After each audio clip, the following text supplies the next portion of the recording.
Naperwisyo ng ulan at baha ang ilang mag-aaral sa Bacolod at Maguindanao del Sur. Sa Davao City naman, binahari ng isang evacuation center kung saan sumisilong ang mahigit 50 pamilyang nasunugan. Saksi, si Adrian Prietos ng GMA Regional TV. Halos hindi makausad ang sasakyan na ito dahil sa lalim ng baha sa entrada ng isang paaralan sa Barangay Granada sa Bacolod City kahapon. Ang ibang estudyante lumusong na, pero karamihan stranded.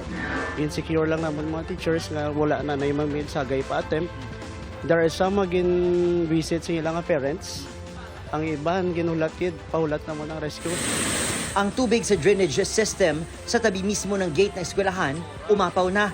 Ang isa sa mga tinitingnang dahilan ng pagbaha, ang mga nakatambak na basura. Nagbaha gidiya sir, so meaning mga kabataan hindi katabo. Doon na trap gidiya sir gali nagklag ang mga basura. First time na siya natabo sa dako sa tubig, kag ang mga basura nagatumpok, nag-build up ang tubig.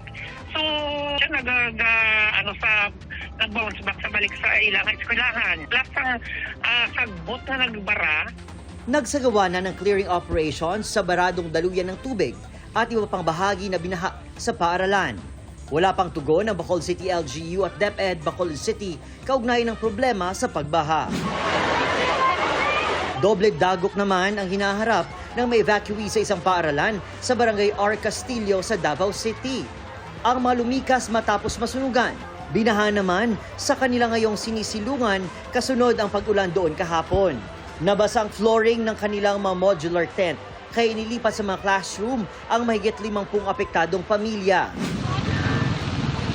Sa South UP, Maguindanao del Sur, pahirapan din sa pag-uwi ang mga estudyante at guro dahil sa baha. Ang ilang motorsiklo, kinailangan pang itulak para lang makatawid.